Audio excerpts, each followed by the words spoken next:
반갑습니다. 여러분 주님께 너희 박수 주세요. 제가 대구에 오면 우리 박태동 목사님 생각이 어디 계십니까 혹시? 예, 잠깐 일어나 주시죠. 예, 한국의 성시화가 매우 위험하고 흩어지고 있을 때 박태동 목사님 대구에서 중심 잡아주시고 매주 수요일 새벽마다 예배와 기도를 하시는 대구에 살아있는 하나님의 종이 있습니다. 큰 박수 한번 유로해 주시기 바랍니다. 그리고 최영태 목사님 나가셨죠 지금 금방. 최영태 목사님 지금 이사장으로 섬기시면서 지금 출산 돌봄을 전국에 정말 대구에 모범적으로 운영하시는 목사님이 이곳에 계세요. 안 계시지만 박수를 한번 응원해 주시기 바랍니다. 우리 최완기 목사님 미국 계시면서도 한국 계신 것처럼 늘 오시면서 이 포버틴 사역의 마지막 삶을 다 바치고 계세요. 오늘 또 이 잔치가 우리 최완기 목사님을 통해서 시작이 된 겁니다. 한번 일어나 주시죠 여러분. 제가 인사 소개한 시간 아닌데 너무 감사해서 말씀을 드립니다. 네, 감사합니다. 우리 정명철 목사님 아픔도 많고 감사도 많으신 주인공이신데요. 박수해 주시기 바랍니다. 오늘 그 정통영, 심성수, 허영석, 김요한 또 조금 전에 우리 김성기 목사님까지 이르러서 모두가 다 한국의 미래입니다. 감사하시죠? 희망이 보이시죠? 박수 한번 크게 응원해 주시기 바랍니다.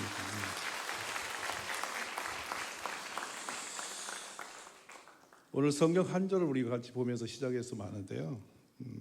마태복음 9장 36절입니다. 같이 한번 읽으시죠.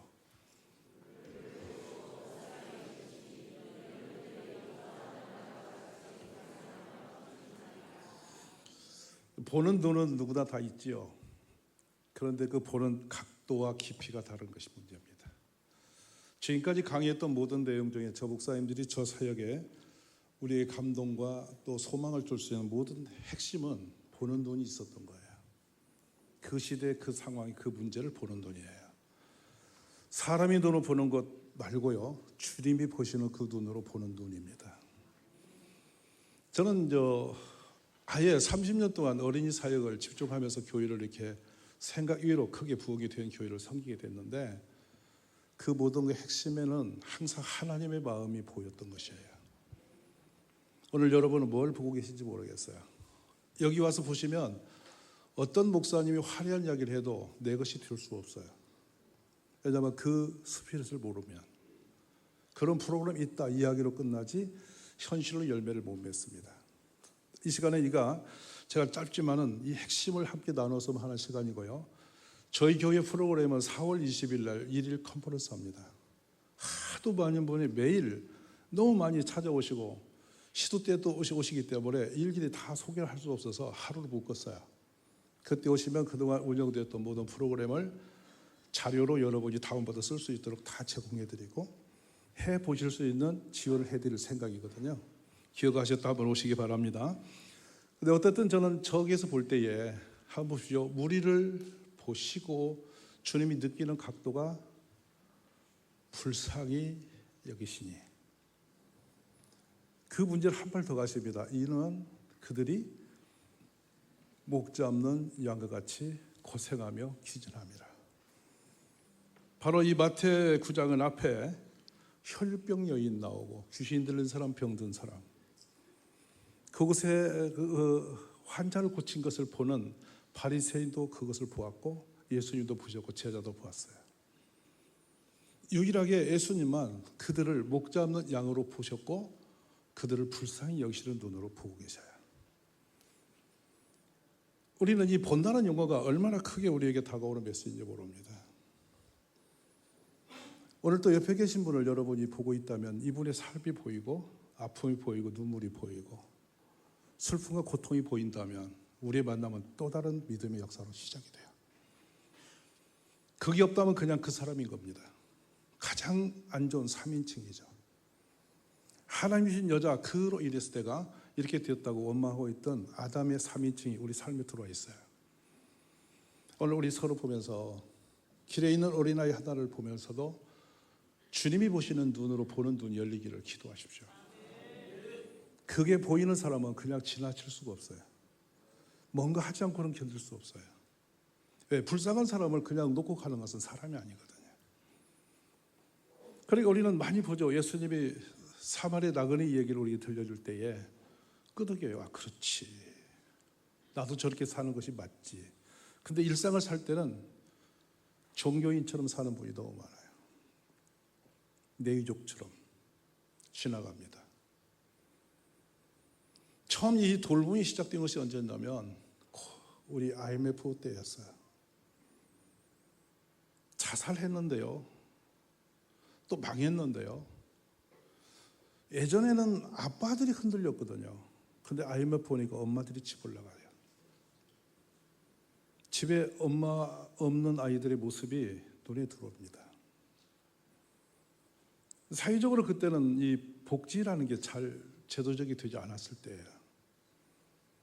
그러면서 갑자기 90년 후반기에 시골까지도 학원이 생기죠. 그러면서 아이들은 적절히 부모님의 손길을 따라 학원이라는 곳에 유탁이 됩니다. 그때 엄마들은 이제 맞벌이를 하든지 가정에서 엄마들은 모두가 생산 현장으로 가게 됐죠.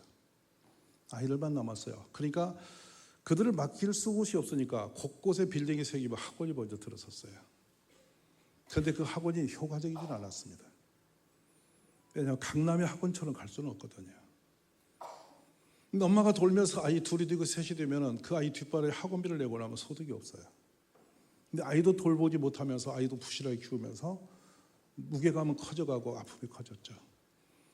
근데 그때 어떤 상태가 보이냐면 우리 아이들의 목에 긴 열쇠를 메고 다니는 아이들이 생기기 시작했어요.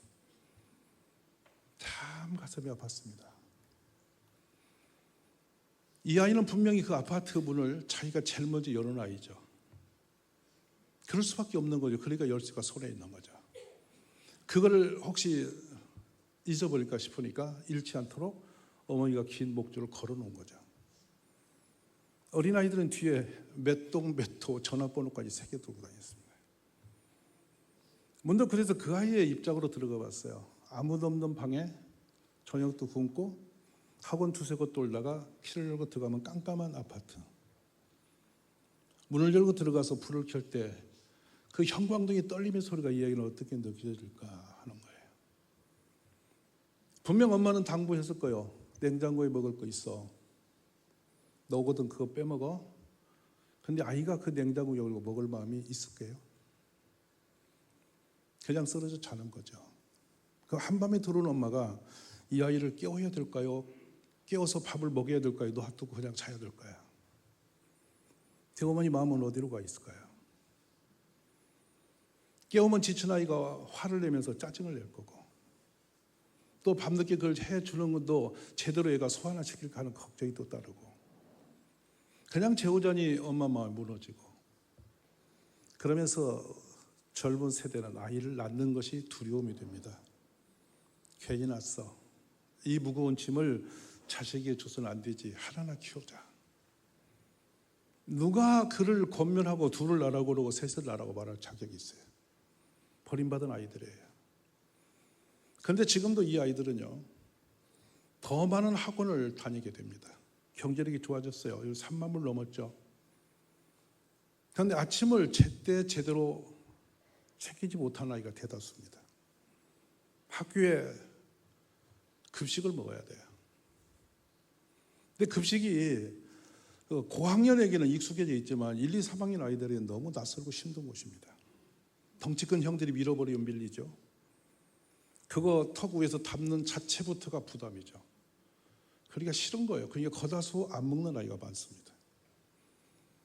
근데 저녁밥 어디서 먹을까요? 이 아이는. 학원을 돌고 돌아서 삼각김밥 먹고 다시 돌죠. 밤 11시에 들어온 아이예요.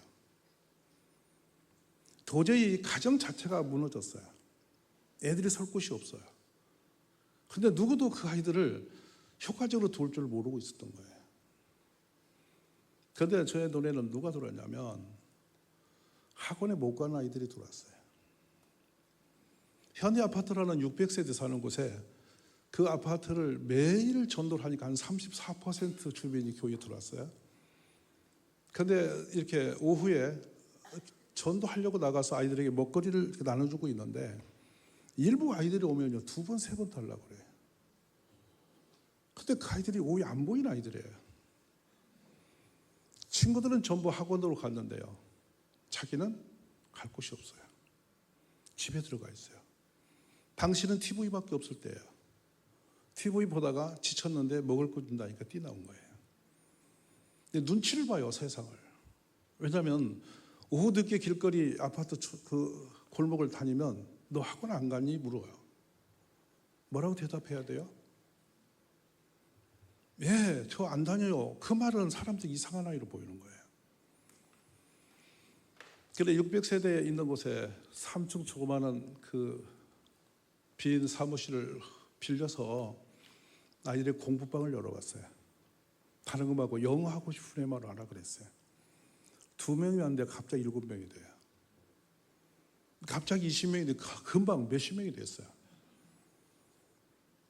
야, 이게 애들에게 희망이 되는 거구나.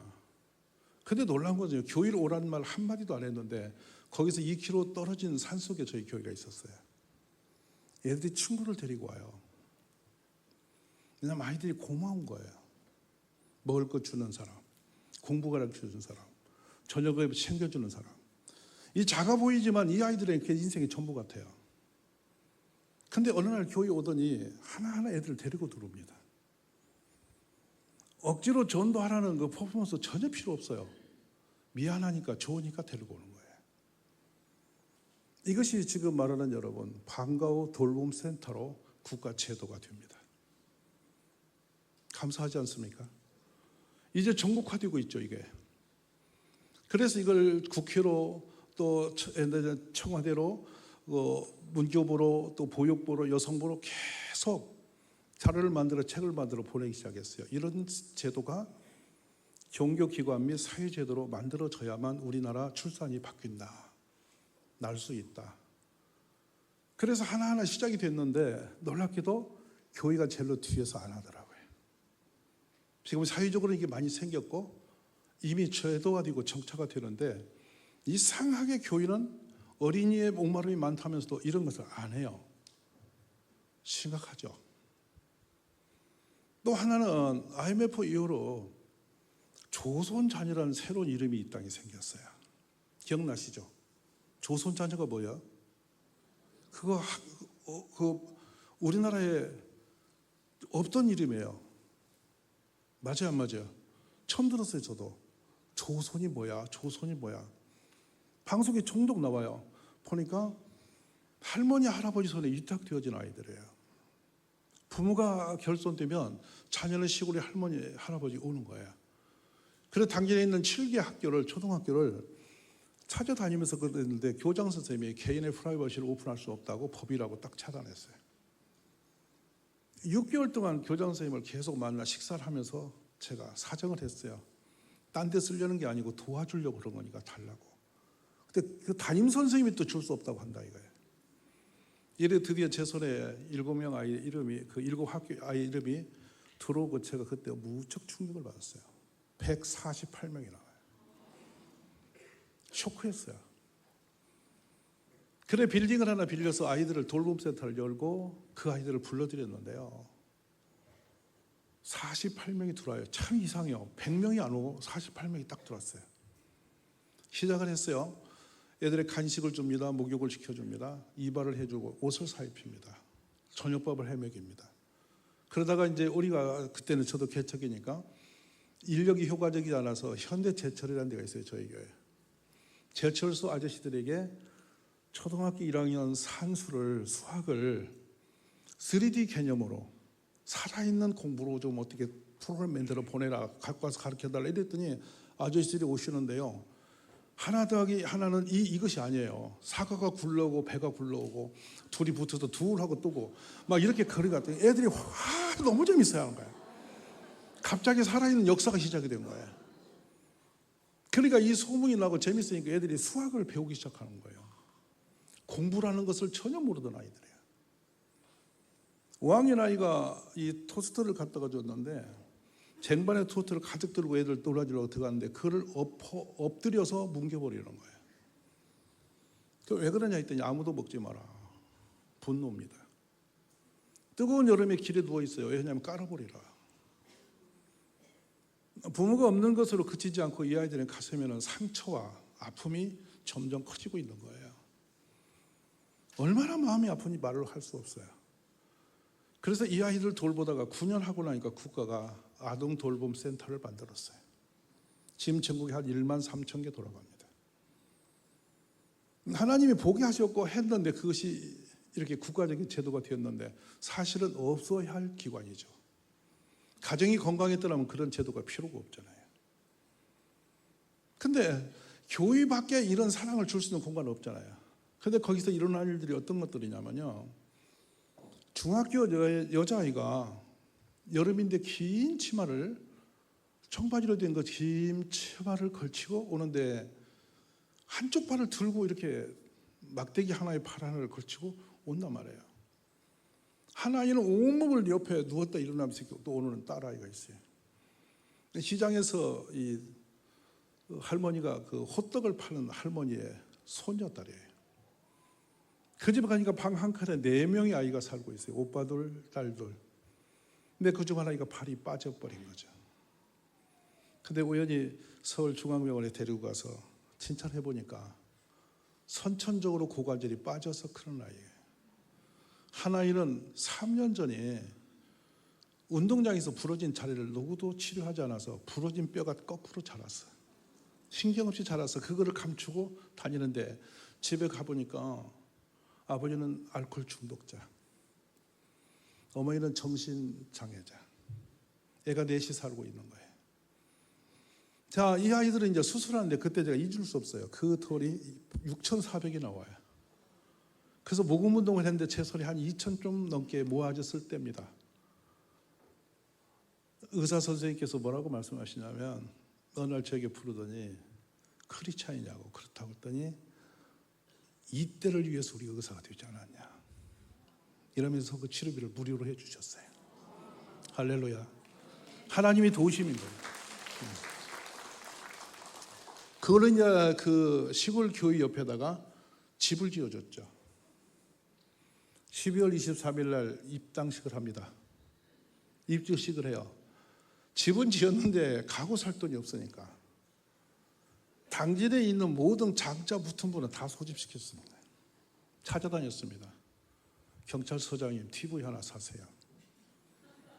군수님 침대 2개 사십시오. 그래서 소방서 보고 식탁을 사달라, 의자 사달라 이래서 다 모아놓고요. 최고의 가구가 다 들어갔어요. 그래서 12월 23일 날 마당에서 이제 입당 예배를 드리는 거예요. 다 목욕식이 옷을 살피고 완전히 새로 집을 지었던데 그걸 테이블 끊고 들여보냈는데 10분도 안 돼 다 티나버리는 거예요. 왜냐하면 우리 집이 아니래요. 걔들 끌어안고 얼마나 운지 몰라요. 군소도 울고 소방서도 울고 그걸 보고 눈물이 터질 수밖에 없어요. 약한 자들의 마음의 아픔이 품을 수 있는 유일한 기관은 교회밖에 없다는 얘기예요. 아멘이십니까? 저는 개척하면서 이제 제 품에 2아이가 있었는데 하나는 아침이면 이제 12km 거리를 걸어가는 아이가 있는 거예요. 여자아이가. 보니까 집에 부모님이 안 계세요. 할아버지 할머니 계시는 거예요. 자동차가 없으니까 애가 학교를 걸어 다녀야 되는 거예요. 그래서 아침마다 불러다가 제 식탁에서 밥을 먹이고 태워다 주고 13년 했는데 걔가 지금 세계적인 파티세어가 되어서 국제적인 인재가 됐어요. 아멘이세요? 그러니까 열악한 아이들을 회복시키고 살려내고 인재가 되는 거, 그때 제가 눈을 엽니다. 나 하나님은 가장 낮은 자를 들어 가장 위대한 사람으로 만드시고 영광을 받으시는 분이구나. 이 일을 교회가 해내야 되는구나. 그리고 점점점 이제 이 사이즈가 커집니다. 뭐가 커지냐면 하나님은 천지를 지으시고 사람에게 맡겼는데 맡은 자들이 실패를 했구나. 아담도 실패했습니다. 맞으시죠? 효과적으로 아버지의 그 슛을 충만하고 전고 다스리라고 하는 그 축복된 역사를 감당한 사람이 참 없구나. 그래 이세 아들 다윗을 만나니 내 마음에 합한 종이라 내가 그를 통해 내 뜻을 다 이루게 하리라고 말씀하심이 하나님의 눈물의 고백이시구나. 이 시대가 어디로 가든지 하나님이 기뻐하시는 사람, 그런 탁월한 인재를 세워진다면 이 나라는 안전할 건데, 복이 될 텐데, 이래가 이제 시작이 되면서 방과후 돌봄이 점점 강화돼요. 그때부터 수많은 프로그램이 작동이 시작이 돼요. 그리고 또 하나의 큰 틈새가 있었어요. 우리 한국에 주 5일제 근무. 그때 교회가 세미나 많이 했어요. 그리고 전국에 모임을 했어요. 근데 재밌는 일은 이 세미나 컨퍼런스 많이 해도 하지를 않아요. 대책을 세우지 않아요. 그때 제가 파고들어갔던 가장 제 사역 중에 성공되었다고 이야기하고 싶은 것이 토요 학교예요. 이 아이들을 어디를 불렀냐면 가정으로 불렀죠. 그러면서 제 눈에 들어온 게 이순신 장군이 보였어요.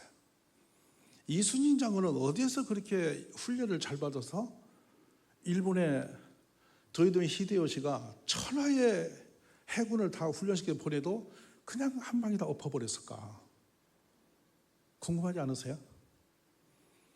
오사카의 그 고등어가 세계 최고의 막걸리거든요. 물살이 너무 세서 거기는 갈매기도 다리가 부러지는데 거기서 고등어 건지는 어부 중에 어부, 상 어부를 다 불러다 군사훈련 시켜서 조선을 보냈더니 이순신이 다 엎어버렸다는 거야.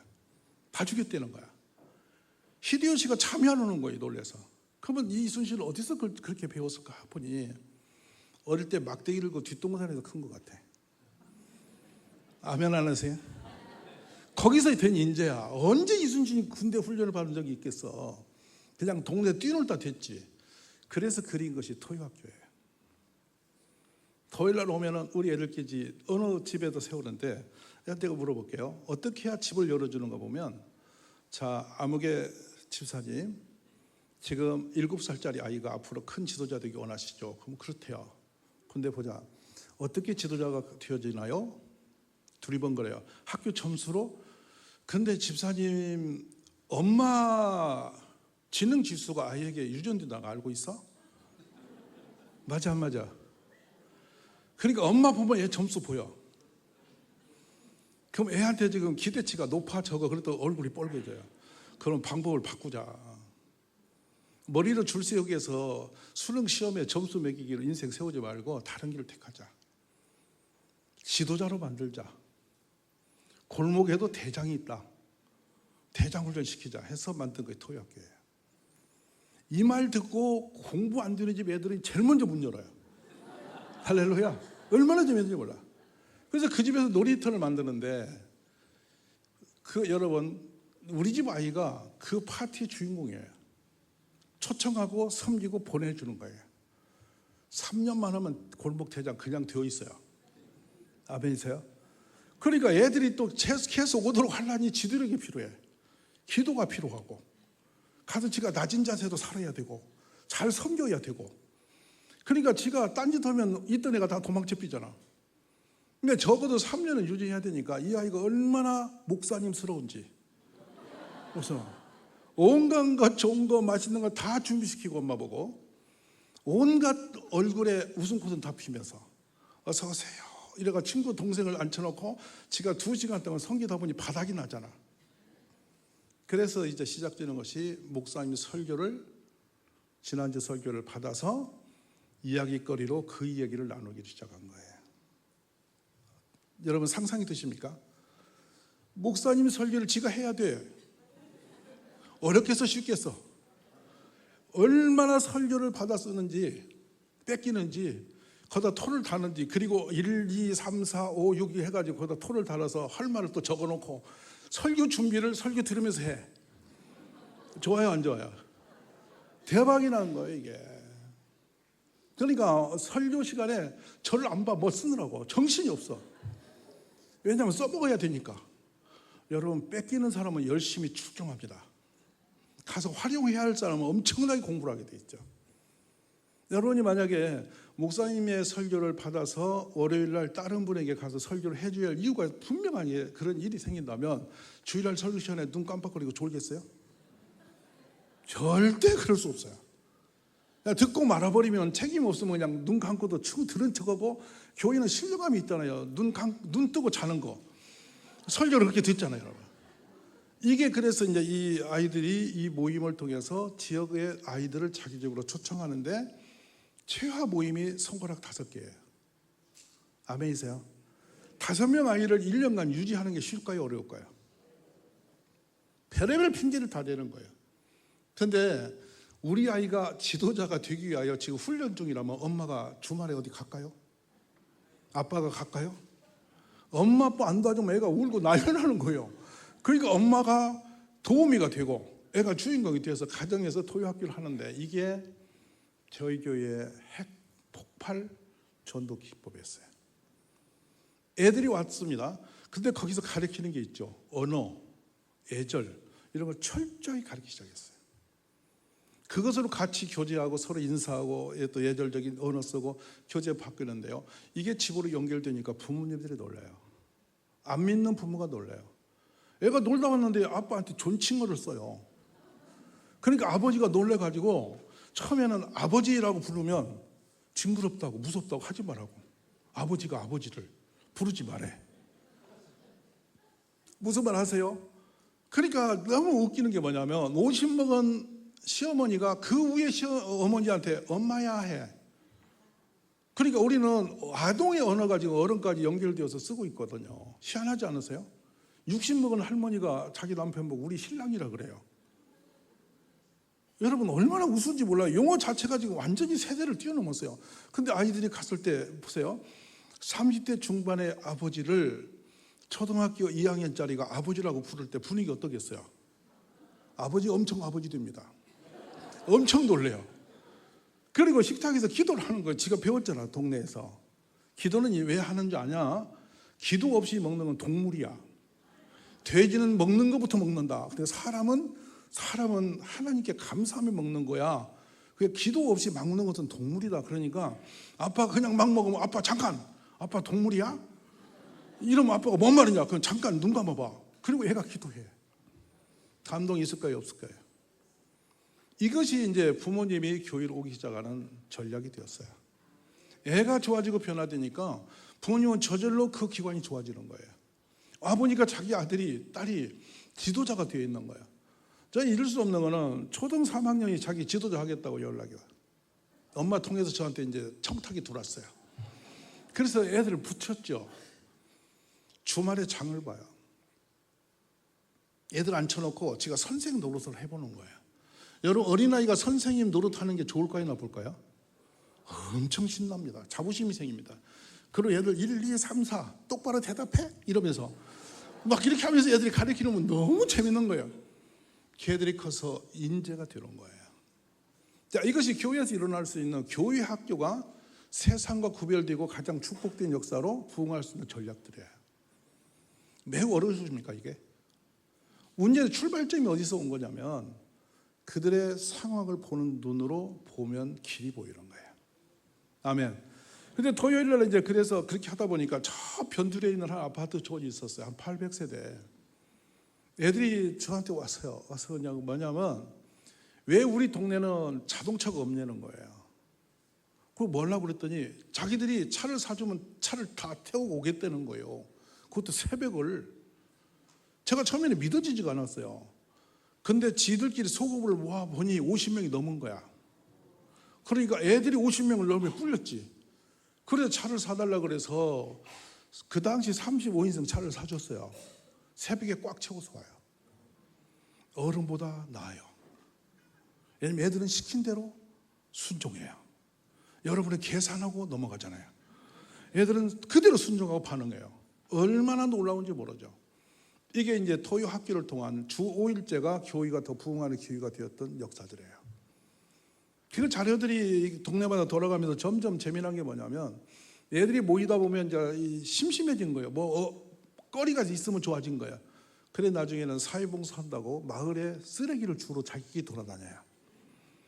이게 기가 막히죠. 그러다가 애들이 조금 지나니까 마을 회관에 어르신들 계신 데 가서 애들이 마사지 해준다고 어깨를 주물러주고 막 거기를 쳐들어가서 난리가 났어.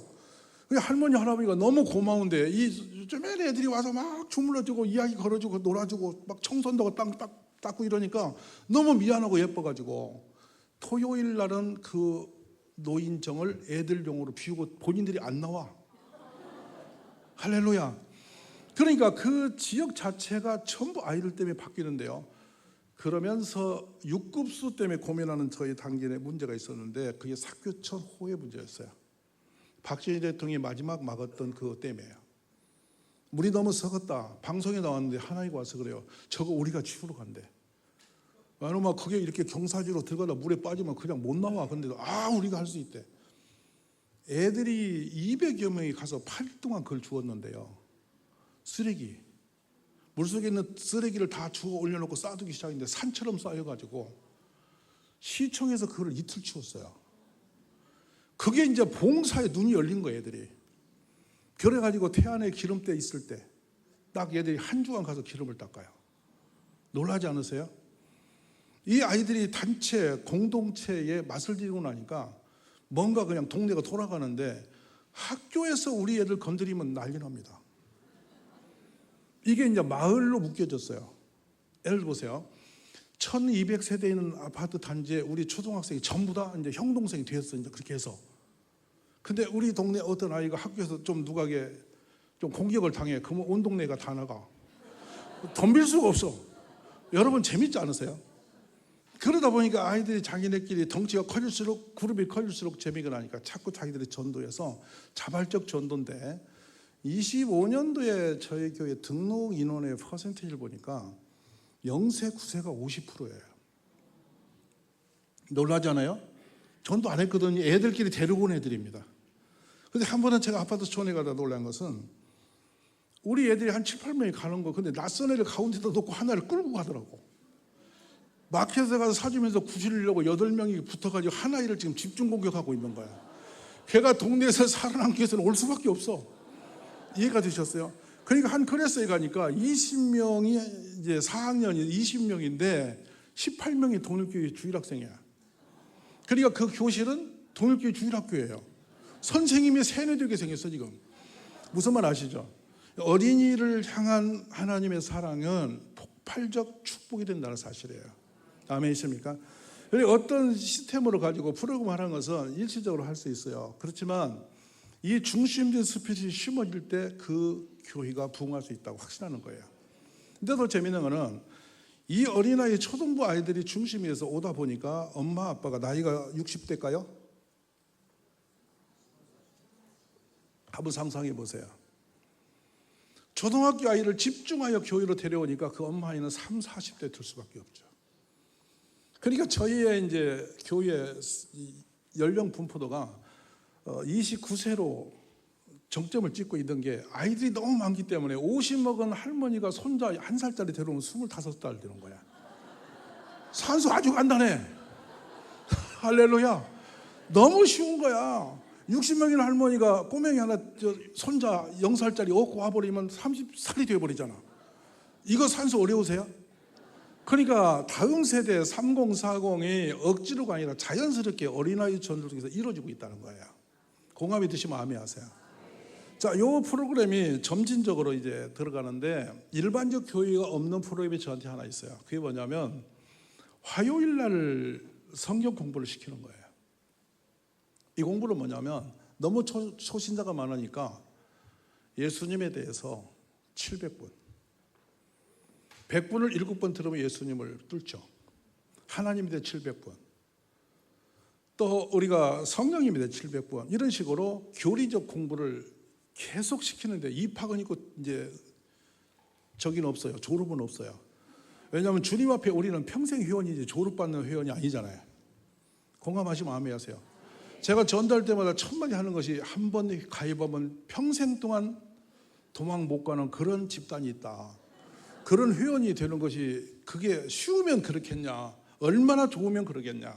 아무나 오는 거 아니다. 그리고 일생 동안 자기의 수입을 일부 갖다 바치야 사는 곳이란다.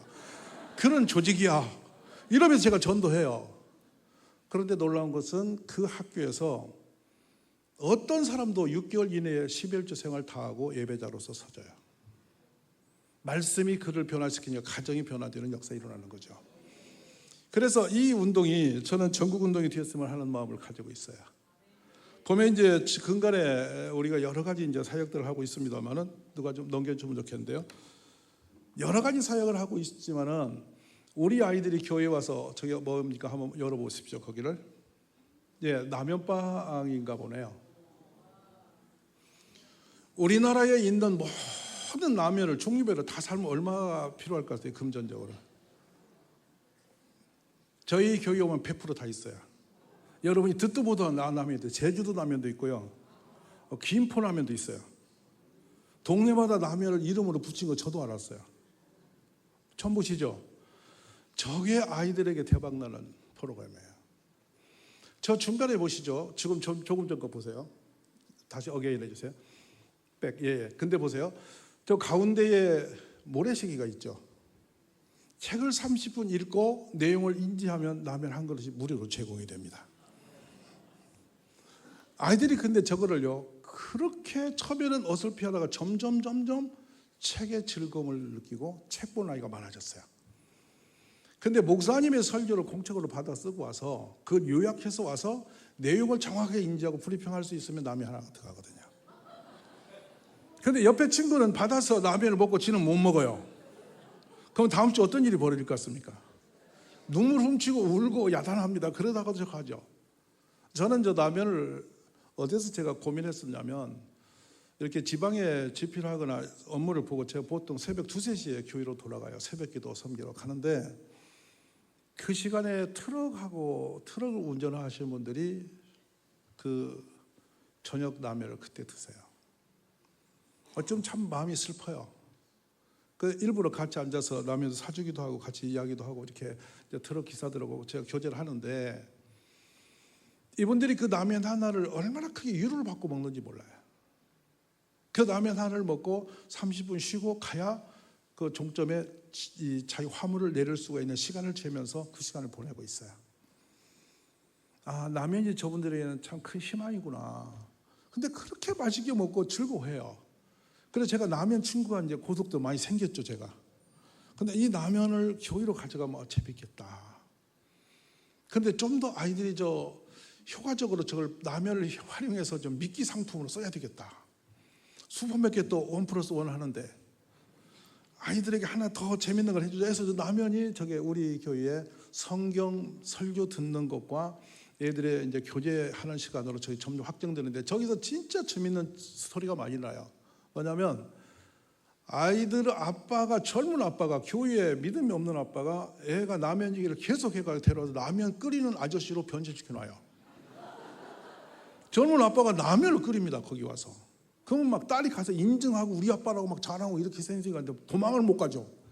계속 라면 끓이다 보면 믿음이 생겨요. 할렐루야. 이게 신나는 일이죠. 아이들과 연결시키면 뭐든지 좋은 일이 일어난다 이거예요. 하나의 프로그램이 좀 넘겨보실래요? 그래서 독서에 이제 점점 애들이 매력을 느끼고 저 일을 하는데 라면이 맨 밑에 가면 뭐가 생겼냐면요. 한번 보세요. 우리나라 라면, 인도네시아 라면, 일본 라면, 홍콩 라면, 마카오 라면을 하나의 꾸러미로 묶어서 선물 세트를 해놓고 명절 때 광고를 할 때 우리 교인들이 거지반 사갔어요. 라면을 선물 박스로. 근데 경비는 한 10,000원밖에 안 드는데 효과는 몇십만 원짜리 같아. 좀 재밌지 않으세요? 근데 이거를 보냈더니 서울에 있는 모 교수님이 저한테 와서 그래요. 목사님 이번 지난 그 추석인가요? 저한테 와서 그래요. 이번에 저희 추석에 진짜 가족이 한번 정말 행복한 시간을 보냈대. 왜 그러냐 했더니 명절이 되면 각자 방에 처박혀서 오도 가도 않고 부부만 어디 갔다 온대. 애들이 안 따라다닌대.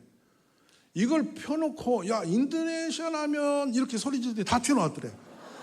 그래가지고 그날 라면으로 가족 파티가 처음으로 됐대.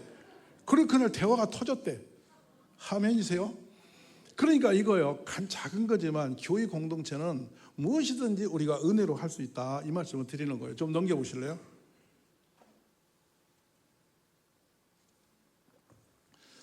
자, 이제 저것이 하나의 섬김의 역사인데요.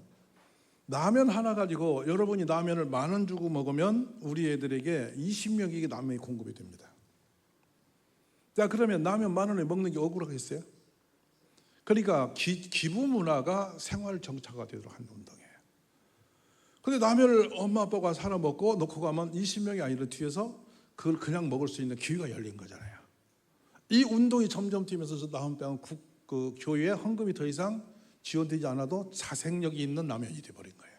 감사하시죠?